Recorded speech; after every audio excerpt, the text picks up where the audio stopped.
السلام علیکم ورحمۃ اللہ وبرکاتہ۔ وعلیکم السلام ورحمۃ اللہ وبرکاتہ۔ نحمده ونصلی علی رسولہ الکریم، اما بعد فاعوذ باللہ من الشیطان الرجیم، بسم اللہ الرحمن الرحیم، رب اشرح لی صدری ویسر لی امری واحلل عقدۃ من لسانی یفقہوا قولی۔ کیا حال ہے سب کا؟ الحمدللہ۔ تو پھر کیسا رہا آپ کا ٹائم ٹیبل اور کوئی چارٹ؟ اور مشکل؟ یہ کسی نے خط مجھے دیا تھا، میں پڑھ کے سناتی ہوں کہ ان کا کیسا رہا۔ معلوم نہیں آپ کی کیا ایکسپیرینس تھے۔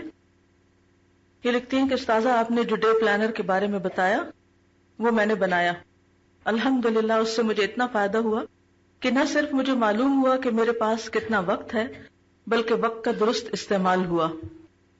ڈے پلانر بنانے سے میرے کام میں خوبصورتی آئی اور میں نے وقت پر اپنے سارے کام ختم کر لیے۔ اس طرح انسان اپنے آپ کو بھی فائدہ مند پاتا ہے، یعنی ایک اچیومنٹ کا احساس ہوتا ہے۔ اس طرح میں جو بھی کام کر رہی تھی اس میں یکسوئی تھی، کیونکہ مجھے پتا تھا کہ مجھے اس وقت میں یہی کام کرنا ہے۔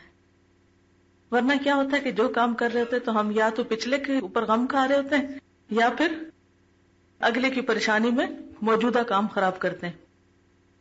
چونکہ ہر گھنٹہ کا پلان بنایا تھا اس لیے میں ایکٹیو رہی کہ ایک کے بعد دوسرا کام کرنا ہے۔ کام کرنے کی ورائٹی ملی کیونکہ مجھے پتا چلا کہ کتنا وقت ہے اور کام کون سے ہیں۔ میں نے ڈائری پر ڈے پلانر بنایا، چونکہ نیا نیا بنایا تھا۔ جب کوئی گھنٹہ شروع ہوتا میں فوراً ڈائری کھولتی اور دیکھتی اب مجھے کیا کرنا ہے۔ اس سے مجھے فوراً ہر کام کلیئر ہو جاتا۔ آج ہی میری ہمسائی مجھے ملنے آ گئی ہیں، چونکہ اکیلی تھی مجھے ہی ان کے پاس بھی بیٹھنا تھا، جبکہ میرا وہ وقت حسن اخلاق کیسٹ سننے کا تھا۔ میں نے ان کو تھوڑا سا بتا دیا اور جیسے ہی وہ گئی میں نے آدھا گھنٹہ استعمال کیا۔ یہ بھی کر سکتی تھی کہ ان کے ساتھ تھوڑی سی بات چیت کے بعد وہ لگا لیتی اور خود بھی سن لیتی اور ان کو بھی سنا دیتی۔ ایک کالم تھنگس ٹو ڈو کا بنایا ہوا تھا، اس طرح سوچنے کا موقع ملا کہ ایک گھنٹے میں جو بھی منٹ بچے ان میں کچھ اور کام کر سکتے ہیں، یعنی تھوڑا بہت بیچ میں ٹائم ہوتا ہے جس میں ہم اس کے علاوہ بھی کر سکتے جو ہم نے سوچا ہوتا ہے۔ الحمدللہ مجھے اس سے فائدہ ہوا، انشاءاللہ میں اپنی کلاس کو بھی بتاؤں گی اور گھر والوں کو بھی۔ اب باقی لوگوں کا مجھے نہیں پتا انہوں نے کیا کیا، صرف سن کے اڑا دیا یا کچھ کیا بھی۔ چلیے، ہمارا فرض ہے بتانا اور آپ کا معاملہ ہے کرنا یا نہ کرنا۔ اوکے، دیکھیں نا، اگر ہر گھنٹے میں آپ 5 منٹ بھی ضائع کر رہے ہیں، 5 منٹ بھی آپ ہر گھنٹے میں ضائع کر رہے ہیں، اور دن میں اگر آپ مثلا 18 گھنٹے جاگتے ہیں یا 16 گھنٹے جاگتے ہیں تو اس کو 5 سے ملٹیپلائی کریں، 90 منٹس، وچ مینس کہ آپ کے دن کے 90 منٹس جو ہیں وہ نان پروڈکٹیو ہیں، پروڈکٹیو نہیں ہیں۔ اور یہ کہتے ہیں کہ انہوں نے جب پلانر بنایا تو نماز کو اول وقت میں ڈالا، اور جب اول وقت میں نمازیں ادا ہوئی تو باقی وقت میں بہت برکت ہو گئی۔ جی یہ کہتے ہیں کہ انہوں نے اپنی جب لمٹ رکھی کہ یہ کام یہاں سے شروع کر کے یہاں رکھنا ہے تو اس سے کیا ہوا کہ پھر اگلے کام کے لیے بھی وقت بچ گیا۔ ورنہ جب ہم اپنے لیے کوئی لمٹ نہیں رکھتے تو پھر وہ چوڑ ہوتے جاتے ہیں، پھیلتے جاتے ہیں۔ جی یہ کہتے ہیں کہ پہلے یہ صرف کورس کی کتابیں پڑھتی، اسی کا کام پورا کرتی، لیکن اس طرح پلان کرنے سے ان کے پاس آدھا گھنٹہ بچ گیا جس میں انہوں نے اور چیزوں کو بھی پڑھ لیا۔ ٹھیک ہے جی، بالکل۔ جب آپ نے ٹارگٹ رکھا ہوتا ہے تو آپ چاہے تھک بھی جاتے ہیں تو آپ سوچتے ہیں کہ نہیں یہ تو کرنا ہی تھا آج، تو اپنی میکسیمم آپ ایفرٹ لگاتے ہیں اس کو پورا کرنے کی۔ جی اس میں کہ اگر بیبی رونا شروع ہو گیا ہے تو آئندہ کے لیے آپ پھر یہ دیکھیں کہ بیبی کے سونے جاگنے کے مثلاً کیا اوقات ہے۔ اگرچہ بیبیز ہمارے ٹائم ٹیبل کے پابند نہیں ہوتے لیکن پھر بھی ہم ایک اندازہ کر لیتے ہیں۔ اس میں آپ کیا کر سکتے ہیں کہ تھوڑی سی شفٹنگ کر لیتے ہیں، آگے سے پیچھے، پیچھے سے آگے، کہ وہ کام جو بیبی کے سونے پر آپ نے کرنے تھے اگر وہ بیبی اس وقت میں جاگ گیا تو ان کاموں کو آپ سوئچ کر لیں، یعنی آگے پیچھے کر لیں۔ دوسرا یہ ہے کہ یہ درست ہے آپ کی بات کہ کچھ لوگ بہت لمبی بات بھی کرتے ہیں اور غیر ضروری باتیں بھی کرتے ہیں، تو اس میں یہ ہے کہ آپ کسی بھی طریقے سے ان کو کٹ شارٹ کر سکتے ہیں کہ کوئی کوشچن ان سے کر دیں یا ان کو بھی کسی کام لگا دیں، کیونکہ اگر ہم خود صرف کام کر رہے ہیں اور ہمارے آس پاس کام کا کلچر نہیں ہے تو بہت مشکل ہوگی۔ تو اس کے لیے تھوڑا ٹائم آپ کو لگے گا، لیکن آپ ڈٹرمنڈ رہیں اور وہ کلچر ڈیولپ کرنے کی کوشش کریں، خواہ آپ آفس میں ہیں یا آپ گھر پہ ہیں یا آپ کسی گیدرنگ میں کہیں پر بھی ہیں۔ یہ ایک افسوسناک صورتحال ہے کہ ہم جس معاشرے میں جیتے ہیں وہاں وقت کی قدر ہے نہیں، وہاں زندگی جیسی نعمت جو صرف ایک دفعہ ملی ہے اس کو بہت بے دردی سے ضائع کیا جاتا ہے. تو اگر ہم خود اپنے وقت کو آنر کریں گے، اگر ہم خود اپنے کام کو اہمیت دیں گے، تو انشاءاللہ آہستہ آہستہ دوسروں کو بھی سمجھ آنے لگے گا. اور ان کے لیے آپ الگ وقت نکال لیں جس میں آپ ان کی بات سن لیں یا آپ ان کا کام کر دیں جو وہ آپ سے ایکسپیکٹ کرتے ہیں. جی اس سے دو بہانے ہمارے، یعنی پلانر بنانے سے دو بہانے مائنس ہوئے، کہ ایک یہ کہ ٹائم نہیں ملا، اور دوسرا یہ کہ بھول گئے. کہ جب آپ چیزیں لکھتے جائیں گے تو پھر بھولنے والی بات نہیں رہے گی. جی یہ کرنا ہے اور اس وقت کرنا ہے بس. تو الحمدللہ پھر یہ ہے کہ ایک سیٹسفیکشن بھی اینڈ آف دا ڈے ہوتی. جی جی یعنی ان کو یہ پریشانی ہوتی تھی کہ جب کوئی کام کرنے لگتی تو یہ ان کے مائنڈ میں یہ پریشانی بار بار آتی کہ یہ بھی کرنا ہے، یہ بھی کرنا ہے، تو اس میں جو کر رہی ہوتی تھی وہ بھی نہیں کر پاتی تھی، اور وہ تو ہوتا ہی نہیں جو صرف وسوسوں کی شکل میں پریشان کرتا ہے. تو اس طریقے سے جب انہوں نے لکھنا شروع کر دیا کہ کرنا کیا کیا، تو ذہن خالی ہو گیا، اور پھر یکسوئی کے ساتھ وہ کرنے لگی جو کرنا چاہیے تھا. ایسا ہے کہ جیسے ویک ڈیز کا پلان اور طرح بنائیے، ویکینڈ کا اور طرح بنائیے، اس میں تھوڑی سی آپ ورائٹی لا سکتے ہیں. اور اگر آپ کے ویکینڈ اسی طرح گزرتے ہیں جیسے ویک ڈیز گزرتے ہیں، زیادہ فرق نہیں، تو پھر آپ ایک رکھ سکتے ہیں.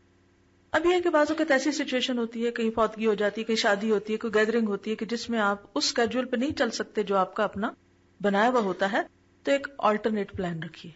ٹھیک ہے، مثلاً اگر آپ ٹریولنگ کر رہے ہیں تو ٹریولنگ کا بھی ایک اسکیڈول بنا کے رکھیے کہ ٹریولنگ کے دوران آپ کو کتنے گھنٹے ملیں گے. یا آپ کسی گیدرنگ میں جا رہے ہیں تو آپ اس میں بھی آپ ایک ٹینٹیٹو پلان رکھیں کہ آپ کو 2 سے 3 گھنٹے یا 4 گھنٹے لگ سکتے ہیں. تو ان 4 گھنٹوں میں کون سا ایسا کام ہے جو وہاں ہو سکتا ہے، وہ بھی سوچ کر جائیے، اور اس کے مطابق اپنے ساتھ میٹر رکھ کے جائیں، چیزیں رکھ کے جائیں، کام لے کر جائیں. تو اس سے کیا ہوگا کہ انشاءاللہ جس وقت بہت سے لوگ اپنا وقت ضائع کر رہے ہوں گے تو آپ کے پاس جو آپ نے سوچا ہوا کہ جا کے یہ میں کر سکتی ہوں وہ آپ کو کرنے کا موقع مل جائے گا. اور اس میں ایک بات دیکھیے کہ جس سے رشتہ داروں کو ملنا ہے یا اور لوگوں، تو یہ ہر ہفتے بھی نہیں ہوتا. یعنی کچھ کام ایسے ہوتے ہیں جو ہر ہفتے بھی نہیں ہوتے کہ آپ روٹین کی آپ ریگولر بنا لیں، اور ایسا بھی نہیں ہو سکتا کہ آپ ان چیزوں کو اگنور کر دیں، کیونکہ کئی اپرچونٹیز ریئر ہوتی ہیں، کبھی کبھی ملتی ہیں اور انہی سے آپ کو فائدہ اٹھانا ہوتا ہے. تو اس میں پھر آپ دیکھیے کہ کرنے کا کام کیا ہے، یہاں اہمیت کس چیز کی ہے. اس میں ضائع تو نہیں کرنا کہ اس تسلی میں کہ جی چونکہ ہم رشتہ داروں کے پاس بیٹھے ہوئے اس لیے جو بھی کریں، اس وقت کو بھی آپ کسی نہ کسی مثلاً ان کی خدمت میں لگ جائیں. اگر آپ پڑھنے لکھنے کا نہیں اس وقت کر سکتے تو ان کے کام کرنا شروع کر دیں. اور جیسے پہلے بھی ایک شادی کے موقع کو کیسے گزارے پہ ہم نے کافی لمبی بات کی تھی کہ اس وقت کو ہم کس کس کام میں لگا سکتے ہیں.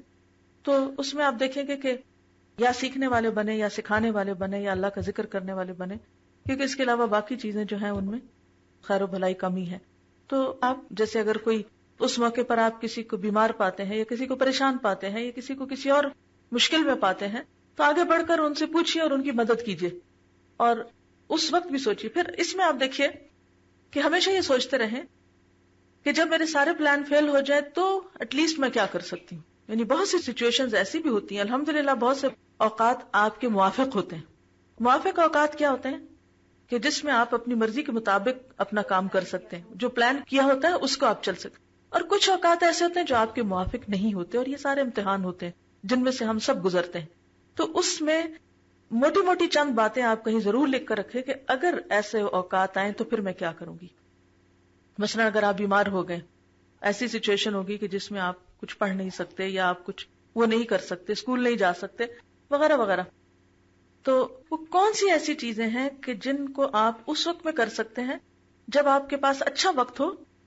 تو اس وقت آپ وہ پلاننگ کر کے رکھ لیں. ایک ڈائری ایسی بنا لیں کہ جس میں آپ کچھ ایسے کام رکھ لیں کہ جن کو آپ اس دوران کر سکتے ہیں. مثلا جب میرے بچے پیدا ہو رہے تھے تو مجھے یہ تھا کہ میں پیدائش کے بعد اس طرح قرآن نہیں پڑھ سکوں گی، نماز نہیں پڑھ سکوں گی، اللہ کا ذکر اور وہ کام جو میں اس وقت کر رہی ہوں اس میں بریک آئے گی.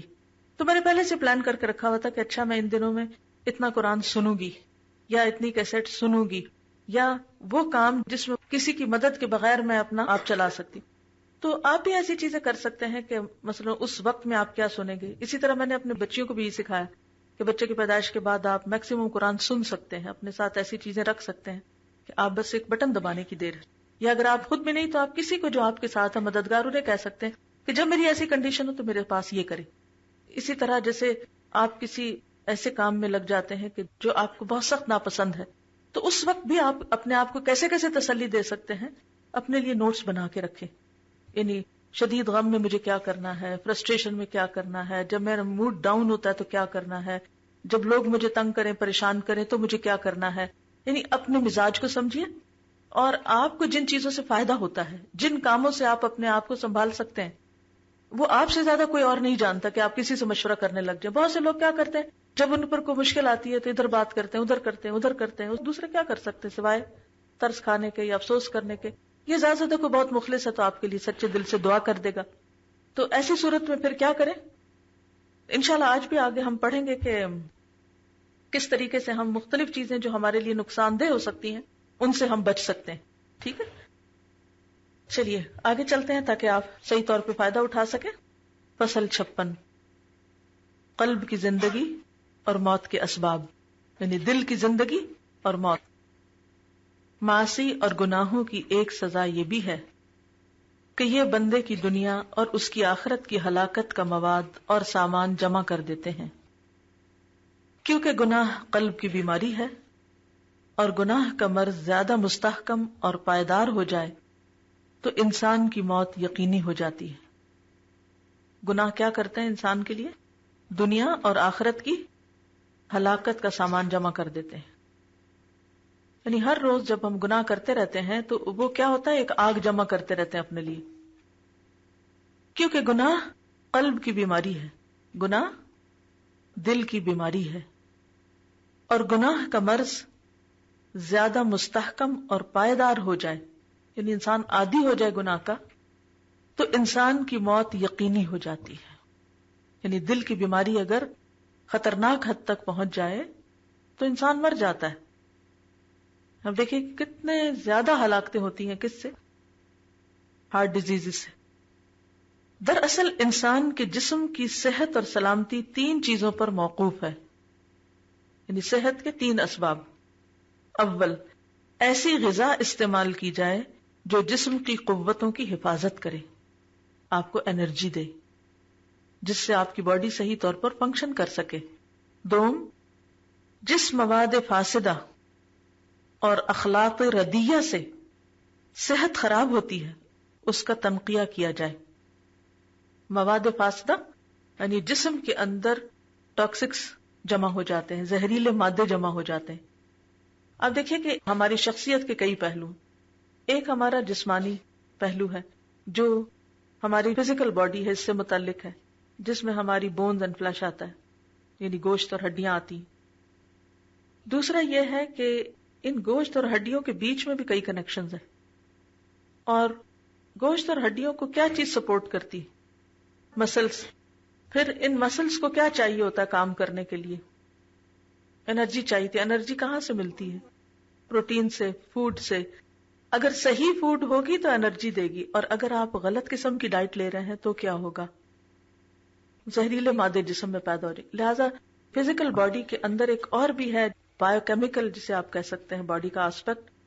تو وہ جو بایو کیمیکل باڈی ہے، جو ہمارے جسم کے اندر مختلف اخلاط ہیں، جیسے بلڈ ہے، اور اس کے علاوہ اور بھی بہت سے سیکریشنز ہیں، جو ہم فوڈ کھاتے ہیں وہ بلڈ کے اندر جا کر جسم کو غذائیت فراہم کرتی ہے. لیکن بعض اوقات آپ نے سنا ہوگا کہ لوگ کہتے ہیں خون زہریلا ہو گیا ہے یا خون گندا ہو گیا ہے. تو اس کے صاف کرنے کے مختلف طریقے ہیں. جیسے نبی صلی اللہ علیہ وسلم کے دور میں کیا کرتے تھے؟ کپنگ کرتے تھے، پچنے لگاتے تھے یا جونکے لگاتے تھے، جس سے وہ زہریلے مادے سک کر لیے جاتے تھے. تو کہتے ہیں کہ جس مواد فاسدہ اور اخلاط ہوتے ہیں جو ہمارے جسم کے اندر مختلف چیزیں آپس میں ملی جلی ہیں، مخلوط سے یہ لفظ، ردیہ سے صحت خراب ہوتی ہے، اس کا تنقیہ کیا جائے، یعنی صفائی کی جائے، ان کو صاف کر دیا جائے. سوم، جو چیزیں مضر صحت ہیں، یعنی صحت کو نقصان دیتی ہیں اور جن کے استعمال سے ضرر اور نقصان پہنچنے کا اندیشہ ہے، ان سے قطعاً پرہیز کیا جائے. کس سے پرہیز کیا جائے؟ جو چیزیں نقصان دیتی ہیں، جیسے سخت سردی، سخت گرمی، اور مختلف چیزیں جیسے مثلا سانپ کا کاٹنا یا پوائزنز.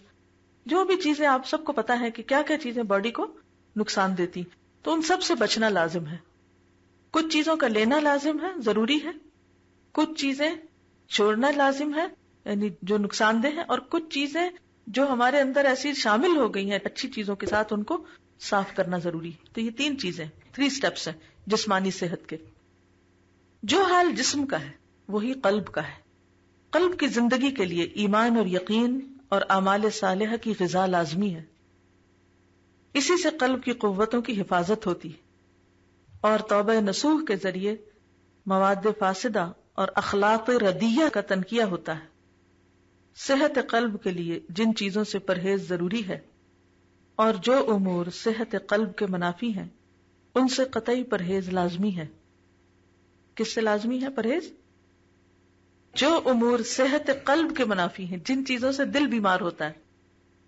تقوی ان ہر سے امور پر مشتمل ہے. تقوی دل کی زندگی ہے. ان میں جو کچھ بھی کمی ہوگی اسی مقدار سے تقوی کی کمی ہوگی. گناہ ان ہر سے امور کے خلاف اور منافی اور متضاد ہے. یعنی گناہ دل کو بیمار کرتے ہیں. گناہ دل کو قوت نہیں دیتے. گناہوں کو چھوڑنا ضروری ہے. گناہوں سے ضرر اور نقصان پہنچنے کا اندیشہ ہے. اور قلب کو توبہ نصوح کے ذریعے تنقیہ اور استفراغ سے قطعاً روک دیتے ہیں. تنقیہ یعنی صفائی. استفراغ بھی اسی معنوں میں جسم کو فارغ کرنا. کس سے؟ زہریلے مادوں سے. کسی ایسے مریض کو دیکھیے جس کے اندر مواد فاسدہ اور اخلاق ردیہ پوری طرح مجتمع ہو گئے ہوں اور وہ ان کا تنقیہ نہ کرے تو اس کی صحت اور زندگی کیوں کر باقی رہے گی.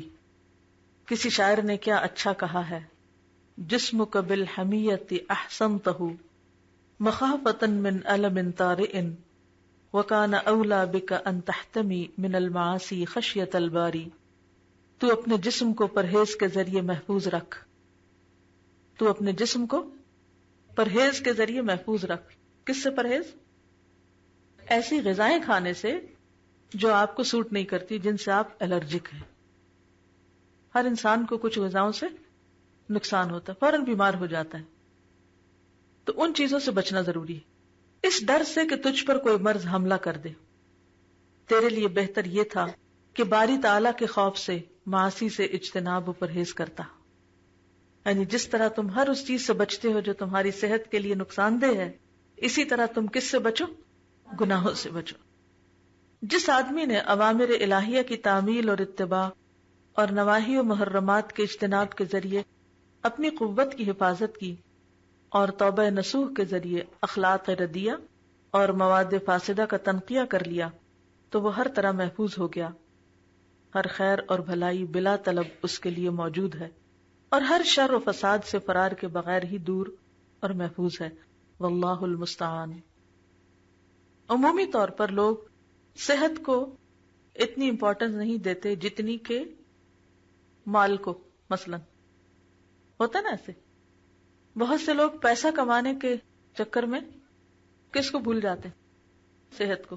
مثلا صبح اٹھیں گے بغیر ناشتے کے چل پڑیں گے کام پہ، پھر کیا پی لیں گے جا کر، کیا کھا لیں گے، چائے، کوئی جنک فوڈ جو بھی ملے گا. پھر اس کے بعد رات کو دیر سے گھر آئیں گے، لیٹ کھانا کھائیں گے اور کھاتے ہی پھر سو جائیں گے، اور وہ بھی مرغن. اس سے کیا ہوگا؟ بہت سی بیماریاں اسی لائف سٹائل سے شروع ہوئی ہیں نا. وجہ کیا تھی پیچھے؟ مال کی محبت. جی، تو دنیا کی محبت جو ہوتی ہے، جسمانی صحت بھی انسان کی اس سے متاثر ہوتی ہے. اچھا، پھر لوگ کیا کرتے ہیں؟ ریورس کرتے ہیں. جو مال انہوں نے کمایا ہوتا ہے وہ سارے کس پہ لگا دیتے ہیں؟ صحت بنانے میں. عجیب بات ہے کہ مال کے لیے صحت برباد کی، اب صحت کے لیے مال برباد کر رہے ہیں. اینڈ میں نتیجہ کیا ہے؟ دونوں ہی گئے. اسی طرح دنیا بنانے کے لیے دین کو نقصان دیتے ہیں، دین کے کام چھوڑ دیتے ہیں، اور پھر جب دنیا بھی جاتی ہے، دنیا کا نقصان ہوتا ہے، تو پھر کیا کرتے ہیں؟ دین کی طرف آتے ہیں. لیکن some time it's too late. فرعون نے کب توبہ کی تھی؟ اس نے اپنی دنیاوی بادشاہت بچانے کے لیے کیا کیا تھا؟ موسیٰ علیہ السلام کی بات نہیں مانی تھی، ان کا پیغام قبول نہیں کیا تھا. لیکن جب وہ مرنے لگا تو کیا کہا اس نے؟ آمنت برب موسیٰ. رب موسیٰ کا ذکر کیا کہ موسیٰ نے جو کچھ کہا تھا وہ صحیح ہے. تو اس طرح کے بہت سے تضادات ہوتے ہیں ہماری زندگی میں کہ جس میں ہم کیا کرتے ہیں، ایک چیز کو پانے کی خاطر باقی سب چیزوں کو نقصان کر دیتے ہیں. بعض اوقات اپنی جان، مال، عزت، ہر چیز داؤ پہ لگا دیتے ہیں، اور جب اس کو پا لیتے ہیں پھر اس سے دل بھر جاتا ہے. پھر کیا ہوتا ہے، ہم واپس پلٹنا چاہتے ہیں لیکن واپس نہیں پلٹ سکتے.